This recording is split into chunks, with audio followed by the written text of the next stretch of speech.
dalam hal ini Balai Taman Nasional Pesonilo, untuk pengelolaan kawasan supaya lebih efektif dan efisien serta mendukung kesejahteraan masyarakat.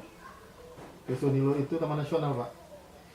Nah, di sana juga konfliknya sangat tinggi dan bahkan beberapa kali di pelatihan kami juga menjadi contoh juga di pelatihan itu tentang bagaimana kalau konflik itu tidak diselesaikan dengan segera maka akan bertambah besar begitu. Selain pelatihan asesor ini, di Riau itu ternyata tentang kemasyarakatan itu masih jarang, Pak. Saya dengar di sini juga ada tentang masyarakat ya, atau Tanagari ya. Nah, barangkali nanti bisa kita belajar juga sedikit banyak tentang praktek daripada pengelolaan hutan Tanagari. Demikian, Pak. Terima kasih.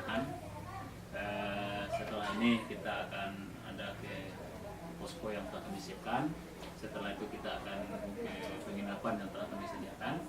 Nah, setelah itu kita start. Nanti setelah maghrib kita akan acara di depan SD di depan kita itu sudah dipersiapkan, Pak.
Cari saudara.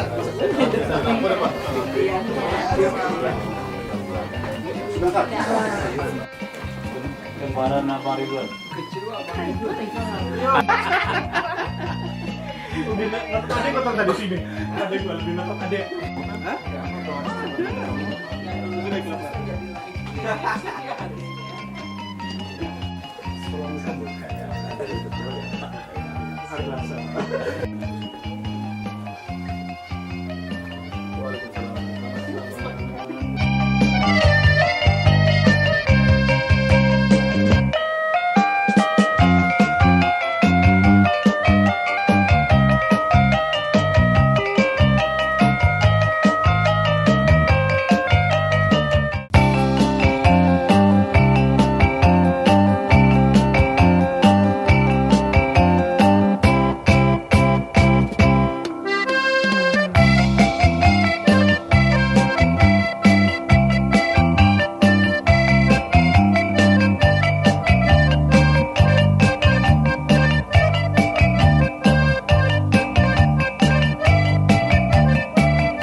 Baik, Bapak Ibu hadirin yang berbahagia,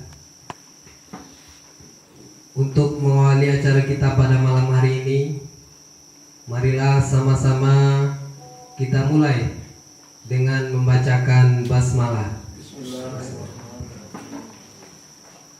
Baik, acara kita selanjutnya adalah perkenalan anggota tim.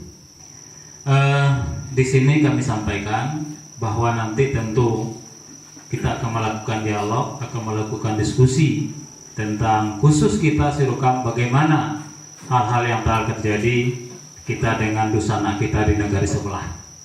Insya Allah kami nantikan secara detail yang akan disampaikan oleh pimpinan rombongan yaitu Pak Ruli.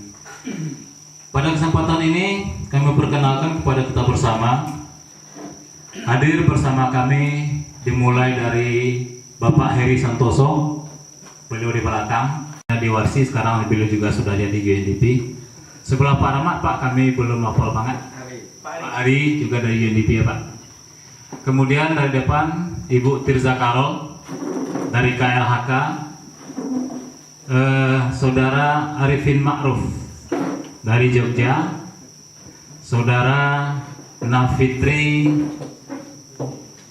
dari Jakarta, Saudara Tito dari Dishub Sumbar, kemudian Pak Abdul Kadir, beliau mewakili masyarakat Desa Air Hitam Riau yang sehari adalah juga kaul Kesra di desa beliau.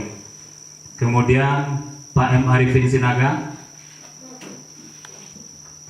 kemudian Pak Ruli dari UNDP juga kalau tidak salah.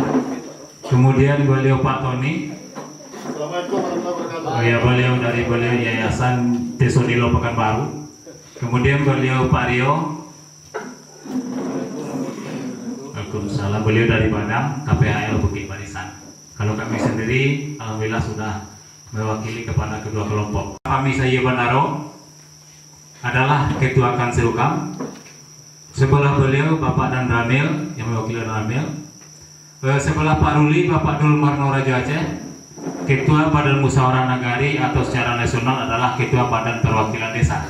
Mulai sore tadi datang ke sini sampai malam ini dan sampai pulang besok ke tempat masing-masing atau ke tempat latihan.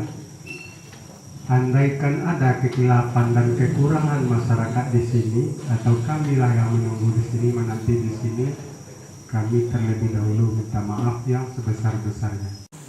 Orang-orang sekarang itu tidak mengakui lagi batas alam yang dibuat oleh nenek moyang kita dulu. Sehingganya dengan luasnya seperti kami ceritakan siang tadi atau sore tadi, negari Serukam ini sangat luas.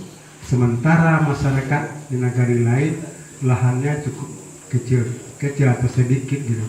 Melihat lahan yang sangat luas itu, timbullah niat untuk memprovokasi atau masuk ke wilayah kami itu.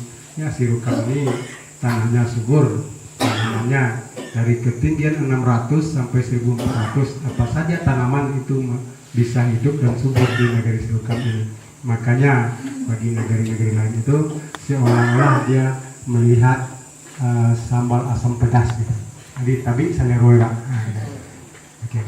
Jadi berkenaan dengan itu, barangkali malam ini silakan untuk menyampaikan permasalahan terjadi di kita. Nanti dalam konsultasi atau koordinasi dengan bapak-bapak ini terbuka waktu disediakan sampai selesai. Barangkali sampai pagi juga tidak apa-apa barangkali, karena beliau mau malam di sini ya Pak ya. Barangkali itu terima kasih kepada bapak-bapak pimpinan beserta rombongan. Mudah-mudahan pertemuan hari ini bisa dilanjutkan dengan pertemuan berikutnya. Dan kami mewakili tim dari KLHK maupun dari UNDP dan juga mewakili teman-teman asesor untuk mengucapkan selamat malam kepada Bapak Ibu semua. Kami sangat berterima kasih sekali karena Bapak Ibu warga Nagari Serukam sudah boleh menerima kami untuk datang untuk berkunjung ke Nagari Serukam dan juga untuk berdiskusi dengan Bapak Ibu sekalian.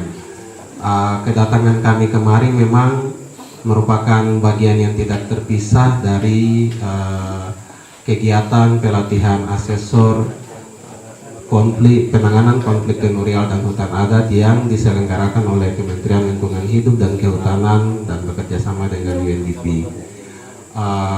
Teman-teman asesor ini yang dilatih oleh tim diharapkan akan membantu pihak pemerintah untuk mencoba menyelesaikan permasalahan-permasalahan konflik tenurial yang ada di Indonesia.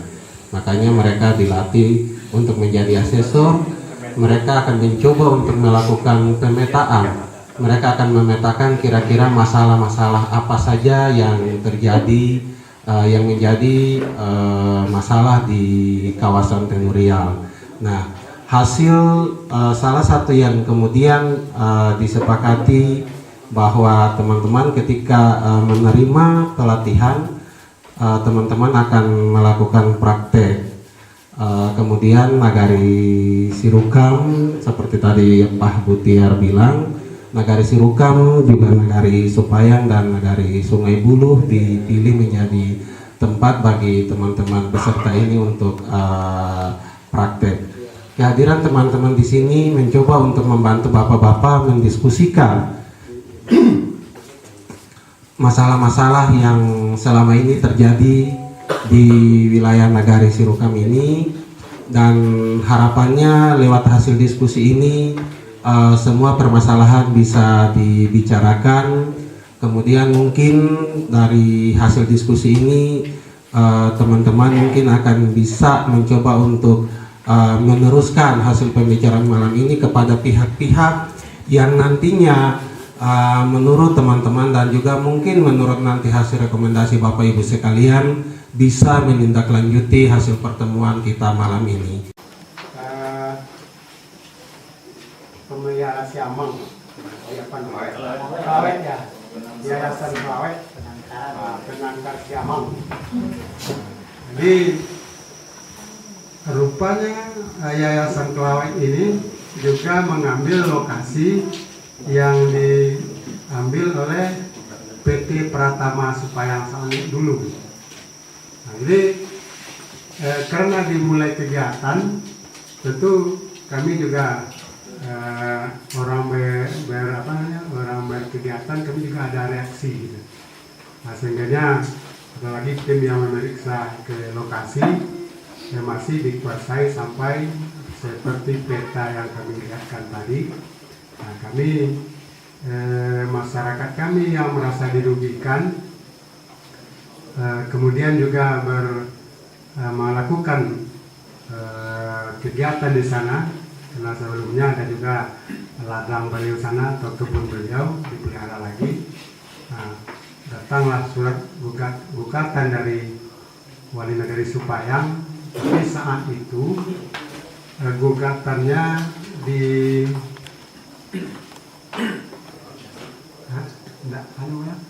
di lokasi Lubuk Tiung. Sedangkan yang digarap oleh masyarakat kami itu lebih kurang 3 kilo dari gugatan dimaksud. Sehingga berlanjutlah kegiatan ini, beliau melapor ke camat, kami dipanggil oleh camat, kemudian diberilah jangka waktu selama 20 hari, mulai tanggal 1 sampai tanggal 20 itu, memberikan data-data pemilik atau batas sepadan yang kita miliki dari Nagari Sirukam itu. Tepat pada tanggal 20 itu kita sudah sampaikan kepada camat dan akan ditindaklanjuti oleh camat. Namun sampai hari ini camat menyampaikan kepada kami data dari Supayang itu belum ada satupun sampai hari ini.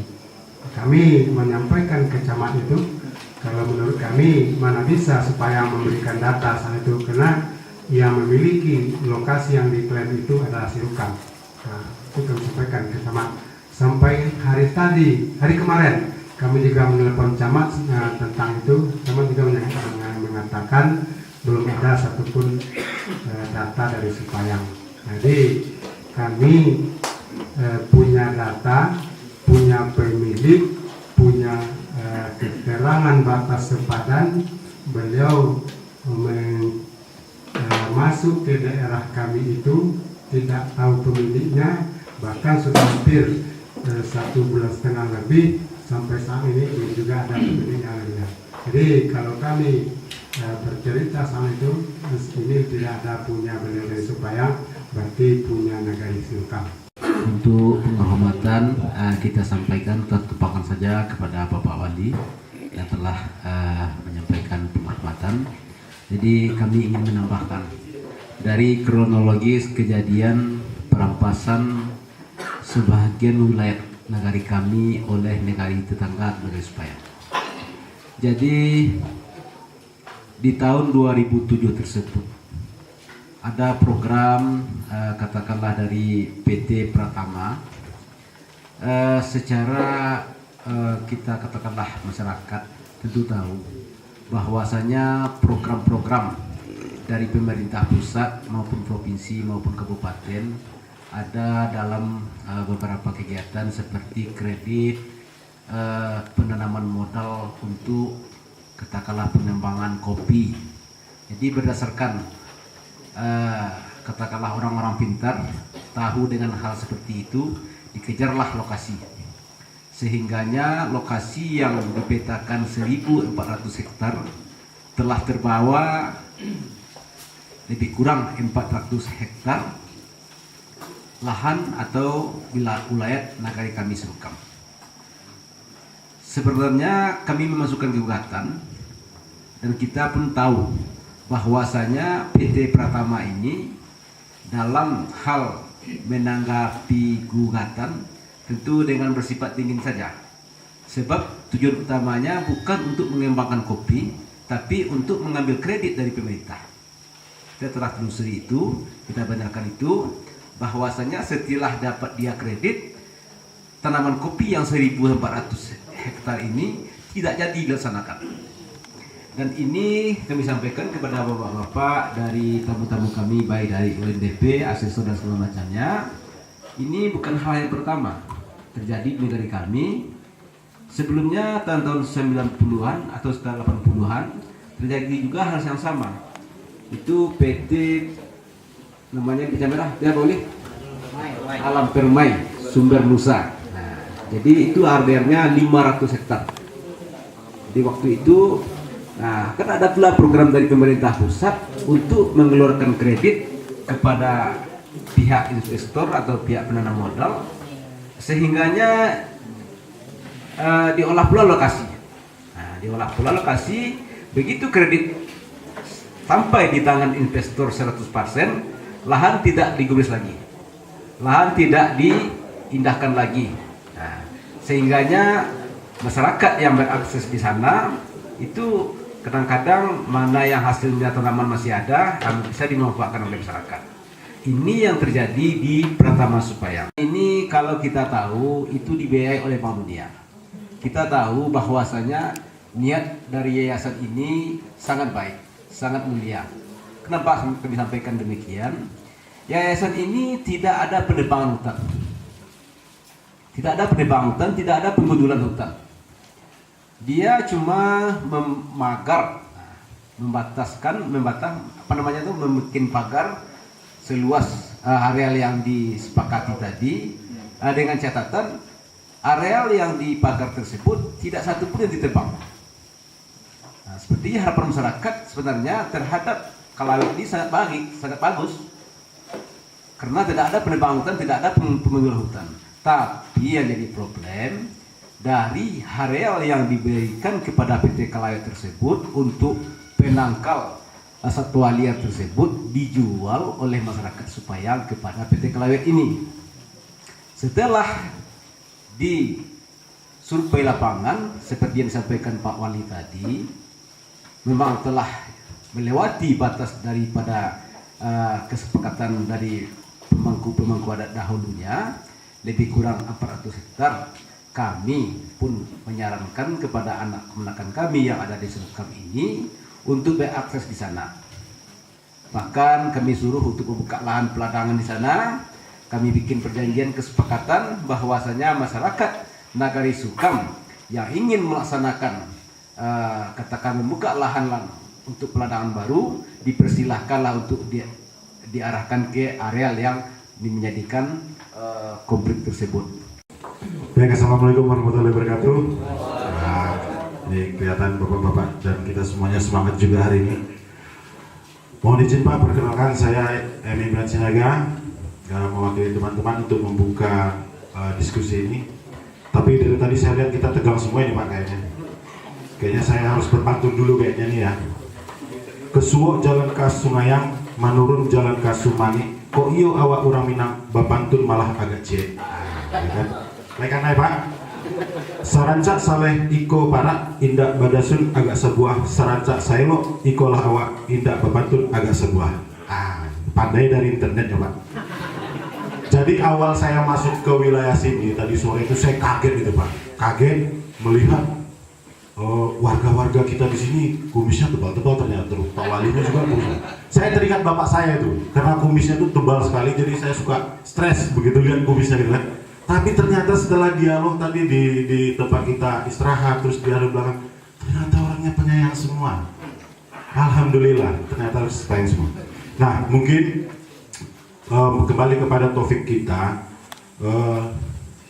Memang mungkin sudah kalau kita perhitungkan mungkin sudah dari tahun 90-an tadinya ya ini sudah mulai bergejolak, tapi kami pada prinsipnya lebih banyak ingin mendapatkan informasi dari Bapak dan tetua-tetua dari kampung sini. Kalau tadi sudah ada dua informasi yang kami dapatkan, selanjutnya mungkin saya pilih dulu dari Bapak yang paling tua di sini, bisa ditunjukkan orangnya. Assalamualaikum warahmatullahi wabarakatuh. Waalaikumsalam. Yang jadi pertanyaan dari kami sebelum diskusi dilaksanakan. Yang pertama, bapak-bapak yang tergabung dalam tim, karena dikatakan asesor, apakah di sini fungsinya menilai dari kondisi konflik yang ada dengan disebutkan dengan tetangga dan mengambil kesimpulan nantinya dari hasil diskusi ini. Yang kedua, apakah dari kegiatan kita pada malam hari ini bisa menjadi suatu acuan untuk kelanjutan dari kegiatan PPAN Negeri Sukam? Demikian saja. Assalamualaikum warahmatullahi wabarakatuh. Memang pada saat ini kita kondisinya adalah dalam rangka pelatihan. Tetapi bak kata orang tua, sekali merangkuh dayung, 2-3 pulau terlampaui. Jadi bagaimana pelatihan ini coba kita maksimalkan terhadap kondisi yang memang terjadi, sehingga kiranya data-data yang nanti kita bisa dapatkan, informasi yang kita bisa dapatkan, paling tidak sudah menjadi informasi awal bagi mungkin nanti pihak kecamatan ataupun pihak-pihak lain dalam melakukan penyelesaian masalah. Karena tidak mungkin masalah ini kita biarkan seperti ini, akan berlarut-larut, nantinya akan menjadi sesuatu hal yang mungkin agak lebih besar. Kemudian apakah dari kegiatan ini bisa menjadi satu acuan? Mungkin kalau menjadi acuan 100% belum ya, karena tentunya dari kedua belah pihak ini nantinya akan ada sebentuk harapan-harapan Bapak sih sebenarnya apa gitu. Terus harapan-harapan mereka sebenarnya seperti apa gitu. Nah, cuma dari harapan-harapan ini, dari kesamaan-kesamaan pemikiran, kita tarik intisarinya. Jadi tidak pertentangannya yang akan kita munculkan, tetapi bagaimana nilai-nilai budaya, nilai-nilai kesamaan latar belakang kita dengan negeri seberang, negeri tetangga kita, ataupun mungkin kesamaan-kesamaan keturunan ini yang harus kita bangkitkan sebenarnya, bagaimana kita sama-sama menyadari gitu loh. Jadi ada proses tawar-menawar, bukan tawar-menawar ya, maksudnya ya turun naik lah, tarik ulur lah gitu kan, hingga permasalahan ini tidak berlarut-larut nanti ke anak cucu kita, seperti itu. Pada kesempatan ini kami hanya coba menggali kemungkinan-kemungkinan itu apakah ada di masyarakat kita, dan mudah-mudahan itu ada. Karena sejatinya fitrahnya kita manusia adalah sama. Ini hanya mungkin dalam beraktivitas kita memang mungkin benturan-benturan seperti ini, dilema-dilema seperti ini memang ada. Tetapi kita kan tidak mungkin berdiam saja dengan itu seperti itu. Bagi kami kepentingannya adalah ini suatu proses pembelajaran yang mudah-mudahan punya manfaat untuk kita ke depan. Tidak ada kepentingan yang lain bagi kami di sini, tapi bagaimana kami mencoba mengembangkan kemampuan kami di sini untuk membantu penyelesaian konflik. Gimana Pak, kira-kira? Ketika pengantar dari Pak Butiar, saya juga sempat menyampaikan sedikit.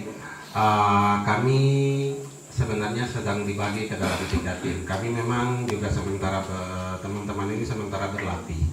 tapi kegiatan yang sama yang dilakukan di Nagari Sirukam ini di saat yang sama juga sedang dilakukan di Nagari Supayang oleh teman-teman. Jadi diskusi ini coba dibangun, kemudian coba dilihat kira-kira apa sih yang sebenarnya menjadi semacam kendala kenapa tidak bisa diselesaikan. Terus hasil diskusi ini tidak juga menyimpulkan, tetapi mencoba melihat kira-kira ada nggak peluang-peluang. Jadi dari misalnya Nagari Supayang mungkin hasil diskusi yang sama bisa jadi warga di sana juga menyampaikan kira-kira peluang-peluangnya untuk menyelesaikan kurang lebih seperti ini. Nah, di sini nanti hasil diskusi dengan bapak-bapak, mungkin bapak-bapak akan menyampaikan juga dengan permasalahan yang sudah terjadi selama ini, kalau mau menyelesaikan misalnya seperti ini. Nah, hasil-hasil yang demikian nanti teman-teman ini kami akan mencoba untuk menyampaikan. Kami tidak bisa mengatakan bahwa kami akan menindaklanjuti dan menyelesaikan, tapi kami mencoba untuk membantu menyampaikan kepada pihak-pihak yang menurut kami rasa-rasanya bisa nanti akan membantu untuk menindaklanjuti hasil temuan atau diskusi teman-teman kita semua di malam hari ini. Dan harapannya proses ke depan itu mungkin akan ada duduk bersama mungkin, atau ada mediasi lanjutan yang kemarin misalnya sudah sempat dilakukan tapi kok kenapa tiba-tiba mandek hasilnya nggak maksimal misalnya.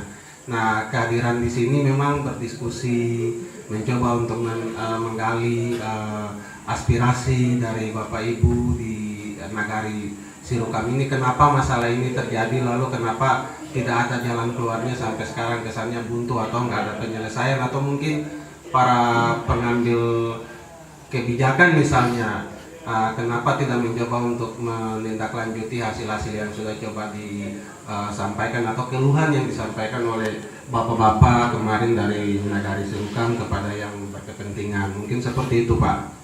Wilayah adat suatu nagari itu sudah terbentuk sendirinya dengan tanda-tanda alam. Nah, menurut kami salah satu penyebab sekarang adalah entah kamilah yang tidak paham atau mungkin kawan yang di Supayang itulah yang tidak paham, tidak lagi mengakui batas-batas alam itu. Seperti ada sungai, ada parit, dalam mungkin parit kalau bahasa Indonesia, kalau bahasa kami parit, ada buki, ada anak air dan segala macam. Nah, bagi kami Sirukam, sepanjang yang kami klaim batas antara nagari kami dengan Supayang itu ada tanda-tanda alam, bisa kita sebutkan hari ini, bisa kita lihat besok buktinya. Itu satu, Pak. Jadi tidak memahami lagi batas-batas alam. Itu yang pertama. Yang kedua, saya melihat karena mereka tidak memahami atau kurang tahu dengan sejarah nagari itu sendiri. Karena sejarah nagari akan identik dengan batas nagari. Karena kita tahu definisi nagari baik berdasarkan Undang-Undang Dasar Pasca Amandemen 18A itu dinyatakan bahwa nagari itu adalah merupakan satu kesatuan masyarakat hukum adat dengan mempunyai batas dan wilayah tertentu. Otomatis sejak nagari ada, batasnya sudah ada yang ditandai dengan tanda-tanda alam. Jadi kami juga berasumsi yang mengklaim bahwa batas nagari itu tidak jelas, orang yang tidak paham dengan sejarah nagari itu sendiri. Itu yang kedua. Yang ketiga, ini kelemahan ataupun kesalahan dari orang-orang tua dulu meninggalkan waris yang tidak pas. Artinya kalau dalam bahasa Minang, kok waris tak berjawe, pusako tak berterima. Sehingga generasi di bawah, generasi sekarang berkata atau mengklaim batas itu, kalau bahasa Sirukam dalam bahasa agak ekstrimnya Pak, nan kalamak dek paru inyo saja. Jadi tidak menerima waris dari orang tua. Kemudian yang keempat, ada pemahaman bahwa ulayat suatu kaum itu atau ulayat suku dari antara nagari yang berdekatan bisa saja berada di nagari lain secara wilayah suku, tetapi secara batas teritorial nagari tidak sekaligus merubah batas itu. Contoh saya sampaikan, Pak. Saya kebetulan salah seorang mamak saya, itu Mak Darala, barangkali kita tahu sebenarnya, itu beliau punya ulayat di Selimpek, Pak. Selimpek daerah Sungai Nanam. Beliau pengen menjual ke Sinan, tetek beliau menjual ke Sinan, mau lihat beliau, tapi bukan disuruhkan lobek surat, karena itulah wilayah nagari Selimpek. Jadi wilayah kaum tidak serta-merta merubah batas nagari. Nah, inilah pemahaman yang sekarang yang terjadi antara Surukam dengan Sepayang.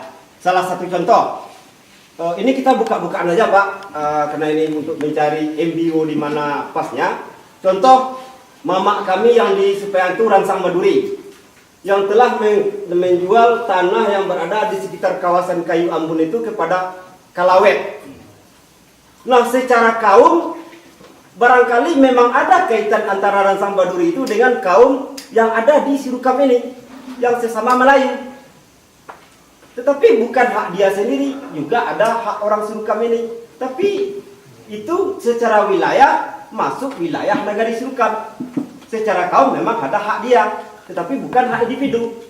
Nah, ini mereka yang tidak paham. Kalau sudah merupakan wilayah kaum mereka anggap itu sudah nagari tetangga.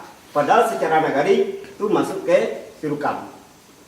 Nah, itu pemahaman-pemahaman itu barangkali yang tidak duduk. Tapi namanya tanah awak tak bosau dijual piti banyak rapik denyo.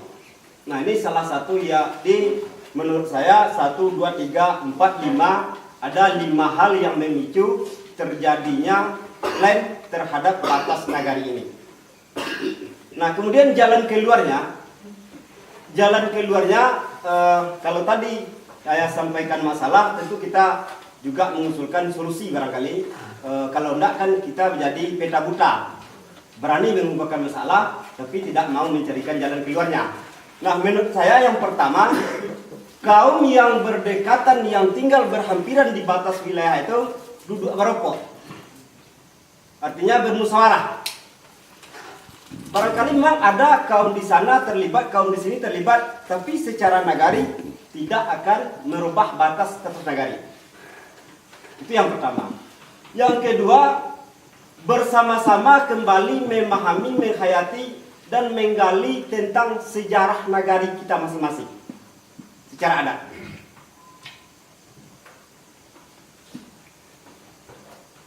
Yang ketiga, mari kita duduk berokok atau duduk bersama, kita presentasi tapal atau titik-titik koordinat batas itu menurut kita masing-masing, dan kita lihat ke lokasi ada tidak buktinya. Misalnya Surukam menyatakan kalau batai di Kayu Ambon itu di Parit Panjang, kira-kira ketemu tidak Parit Panjang itu. Kemudian kita terus ke atas, ada ketemu nanti terakhir ada namanya Tampek Data, Tambang Surukam, ketemu tidak Tambang Surukam itu. Apakah dia itu konfliknya sudah semakin panas atau kemudian terjadi kerusakan atau akan terjadi korban konfliknya begitu ya Pak ya. Nah, aturan mainnya adalah saya akan bertanya ke Bapak, lalu Bapak nanti akan pertanyaan tentang waktu Pak, tentang waktu dan kejadian. Misalnya kapan dimulainya atau kapan desa Nagari Surukam ini berdiri, itu satu. Kemudian yang kedua, misalnya nanti Bapak silakan menjawab, silakan siapa saja bisa menjawab. Kemudian nanti juga kita akan fokuskan kepada lokasi yang akan menjadi sengketa itu. Itu ya Pak, paham ya Pak? Kira-kira Pak? Ini nggak ada masalah sebenarnya.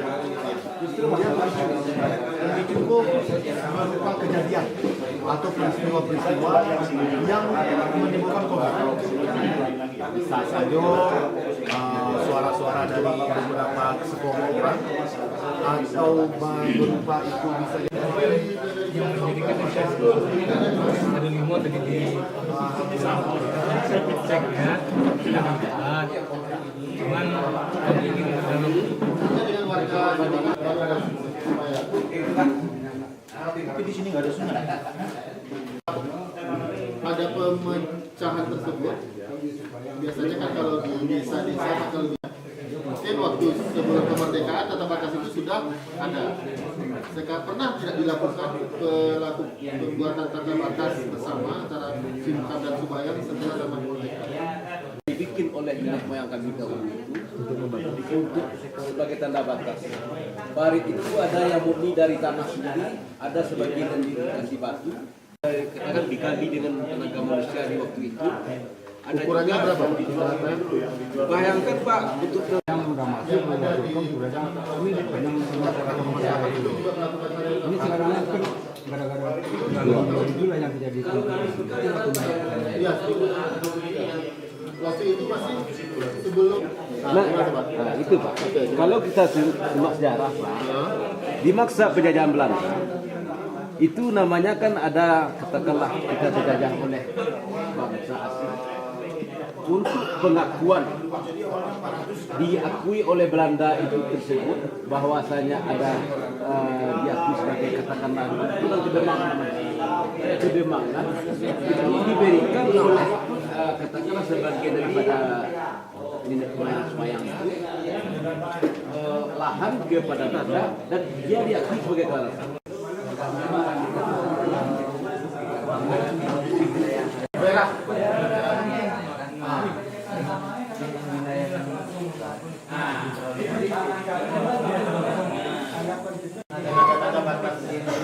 Kira-kira terjadi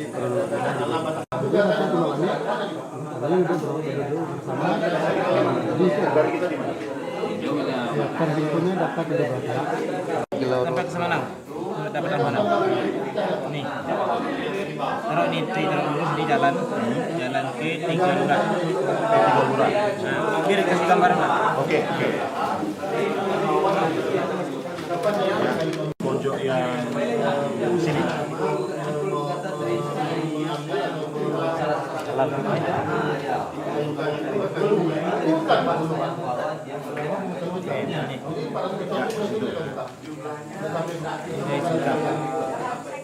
Di mana posisinya? Berapa banyak hutan yang ini ada? Ini. Jangan ngumpul. Hah? Kawasan ini supaya dikira. Yang ini kah? Ini batas kecamatan juga. Ini supaya Ya, ini kan Batang Sibantar ini kan. Ini masih wilayah Surukam ini separuh. Kemudian terakhir ini Sepayang. Ini Sepayang nih, kita harus kayak Sepayang kan. Ini yang dia bawa ke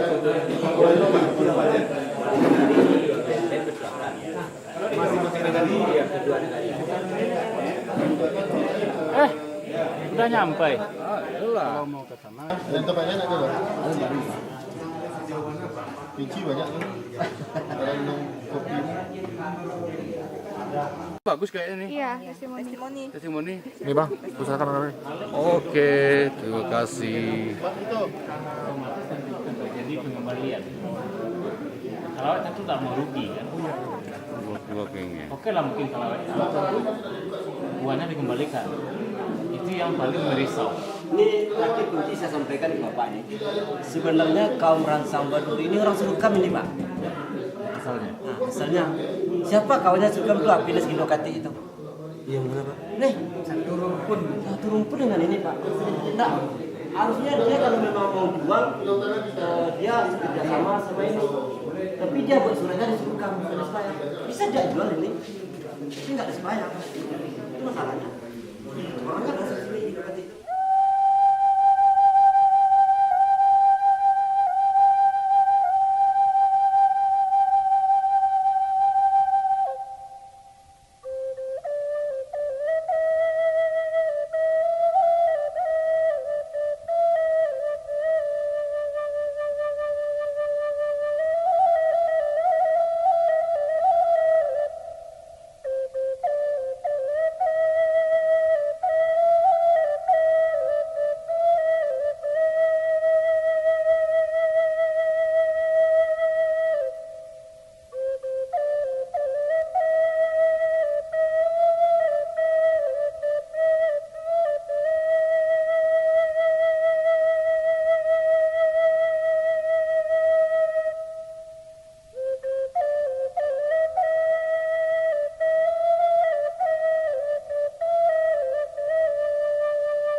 Saat ini kita sudah masuk kepada Blok AY Langang di hutan lindung Sirukam, sambil menunggu yang punya kamera tuh yang punya kamera. Kita mencoba untuk merekam. Halo. Oke, sip. Pak Fitri. Ya. Mas Ipin. Belum terpikirkan. Nama jenis pohonnya? Iya. Jenis pohonnya. Iya. Baik, Bapak Ibu yang hadir dari tim pelatihan asesor Kementerian Kehutanan dan Lingkungan Hidup, selamat datang inilah di hutan Nagari Sirukam yang alhamdulillah sampai hari ini masih terpelihara dengan baik, dengan kondisi hutan yang seperti kita lihat masih kami pertahankan, dan memang menjadi tanggung jawab dan tugas besar bagi kami, terutama bagi kawan-kawan yang aktif berpatroli secara swadaya untuk mempertahankan keberadaan hutan ini. Jadi mungkin bagi Bapak yang melakukan pelatihan asesor ke sini, bagaimana pandangannya, bagaimana pendapat tentang kondisi yang ada di nagari kami ini. Silakan, Pak. Oke. Terima kasih kita sudah difasilitasi ke lokasi ini. Ya. Ini merupakan kawasan hutan nagari yang memang kita lihat dari sisi potensi hutannya masih sangat baik, karena memang ada fungsi lindung, fungsi sebagai perlindungan baik itu air, baik itu dari pencegah erosi dan banjir yang ada memang yang kuat, sangat kuat banget di lokasi ini. Nah, untuk itu memang kita juga sangat berbangga sekali ya dengan kelembagaan baik itu dari struktur adat ataupun kelembagaan desa nagari yang memang konsen dengan pengelolaan hutan nagari ini. Mudah-mudahan apa yang Bapak-bapak perjuangkan sekalian dan mungkin ada dinamika permasalahan yang ada ini bisa segera diselesaikan. Amin. Supaya kita kedepannya juga dalam mengelola wilayah kita lebih aman. Ya, mungkin seperti itu. Ada tambahan dari teman-teman? Ya, ketika asesor melakukan tugas-tugasnya untuk menilai sebuah konflik, dia tidak hanya melakukan diskusi dengan masyarakat, menggali informasi dari informan, tapi juga butuh kunjungan lapangan, butuh untuk mengecek lokasi sebenarnya agar mendapatkan informasi yang tepat dan bisa menguji kebenaran dari informasi yang didapat dari masyarakat. Oke, baik Bapak-bapak, terima kasih atas tanggapannya, atas penyampaiannya. Biasa kita cukup sekian. Baik, kita kembali ke mobil. Oke. Ayo. Konflik tuntas. Lagi konflik tuntas. Saya melihat kondisi hutan di sini, Pak Tito, bahwasanya kehidupan liar masih berlangsung, dinamika kehidupannya masih berlangsung di sini. Ada beberapa jejak tanda-tanda satwa mangsa berupa babi hutan yang saya lihat tadi, bekas-bekasnya masih ada tertinggal di sini, dan kemungkinan keberadaan harimau Sumatera juga masih sangat kuat di sini. Nah, ini salah satu kekayaan biodiversitas kita yang memang harus mungkin dari pihak Dinas Kehutanan nantinya bisa terus mendorong upaya-upaya pengamanan di wilayah sini. Sebagai tambahan Pak Imran, memang di sini 2013 kemarin saya melakukan evaluasi kegiatan penanaman, pendanaan dari dana TP Kementerian Kehutanan. Ini perjalanan kita itu kalau diteruskan sampai ke mata air sana Pak, bisa menghabiskan waktu 2 jam. 2 jam. Saya sudah sampai ke Bukit Lumut yang di atas itu, dan di sana merupakan ada namanya istilahnya sarangnya. Sarang harimau. Oh, iya. Jadi kearifan lokal masyarakat di sini memang kalau kita sudah sampai jam 3 sore, kita harus turun. Harus turun. Ya. Itu kata orang-orang tua-tua di sini, kalau Bapak masuk ke hutan ini, silahkan. Jangan merusak, kalau mau lakukan penanaman, cuman ketika mau pulang, Bapak sebelum jam 3 harus turun. Cuman mungkin masukan nih sedikit, terkait dengan saat ini kondisi perburuan terhadap satwa kunci, spesies kunci harimau Sumatera itu di beberapa wilayah, termasuk Jambi, Riau, dan mungkin Sumatera Barat ini. Nah, mungkin Dinas Kehutanan juga perlu mendorong upaya-upaya perlindungan terkait dengan pencurian satwa dilindungi baik itu mungkin dalam bentuk patroli rutin, patroli jerat seperti itu. Jadi kita tidak tahu dengan luasan areal kawasan hutan lindung yang seperti ini, sebenarnya potensi pencurian itu sangat besar sekali untuk satwa-satwa kunci seperti itu. Nah, harapannya memang jangan sampai harimau kita sampai punah kan gitu ya. Saya sangat setuju dengan Pak Imran. Masukannya diterima dan pastinya ini merupakan, apalagi dengan adanya Undang-Undang 23 nanti ya, kewenangan kehutanan itu udah masuk ke provinsi semua. Kami juga harus menyiapkan tenaga Pak ya. Tenaga sumber daya manusia juga, polisi kehutanannya juga.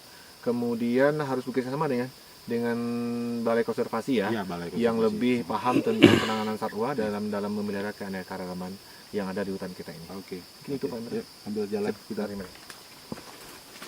Memang kalau babi hutan di sini Pak Im, memang budaya masyarakat di sini setiap hari Rabu mereka melakukan perburuan babi. Perburuan babi satu untuk selain menyalurkan hobi, itu juga mencoba untuk mengurangi jumlah dari hama babi ini karena wilayah-wilayah yang lebih produktif ya. Karena mereka babi hutan ini suka sekali namanya dengan makan karet, makan biji karet. Nah, ini seperti ini. Ini adalah contoh sosoran-sosorannya, Pak. Sosoran-sosoran babi dalam dia mencari cacing. Nah, ini bukti-bukti, artinya tanda-tanda yang masih bisa kita lihat di lapangan. Ya. Jadi begitu tanah ini semakin gembur, nanti cacing akan lebih banyak hidup dan dia akan kembali lagi ke sini untuk mencari makannya, seperti itu. Namun untuk yang mamalia besar seperti rusa atau kijang saya belum lihat beberapa tanda. Kalau spesies itu mungkin agak lebih ke dalam. Lebih ke dalam lagi ya. Dan karena satu, kalau di sini kan manusia masih berlalang ya. Berlalang. Kalau babi kan cenderung kalau misalnya ada manusia dia bisa ngumpet. Tapi kalau misalkan udah kijang, kemudian itu mereka agak lebih solidar bergerak di dalam agak. Tapi sepanjang pengetahuan Pak Tito, kira-kira untuk perburuan babi melepas hobi tadi itu, itu apakah sampai masuk ke wilayah-wilayah seperti ini? Nah, kalau untuk titik-titik di mana lokasi babi, mereka cenderung agak ke dalam, Bapak. Agak keluar karena ini berdekatan sekali dengan ladang mereka yang sudah punya sertifikat. Jadi masyarakat di sini hobinya itu nanam karet, kopi, sama petai. Nah, cenderung babi ini tanaman petai yang udah umur misalkan udah umur sekitar 2 sampai 3 tahun pun baru ditanam pun si babi ini hobinya makan itu sampai digali. Atau pada prinsipnya dia mungkin bukan makan batangnya, tapi karena dia melihat kondisi tanahnya itu gembur, artinya kehidupan cacing akan lebih banyak di situ. Akhirnya dia mengorek-ngorek itu mungkin. Apakah memang kejadiannya dia mau makan batangnya? Kejadian di setiap titik yang kami telusuri, pantau, dia umbi karet itu ada. Oh, dia gitu. senang sama umbi. Oh, gitu. Batang getah itu. Oh, iya. Malah ada di batang karet itu yang udah sebesar ini pun dia patahin. Hobinya itu kalau babi. Nah, jadi kan memang di sini alhamdulillah situasinya masih relatif masih aman dan kondusif.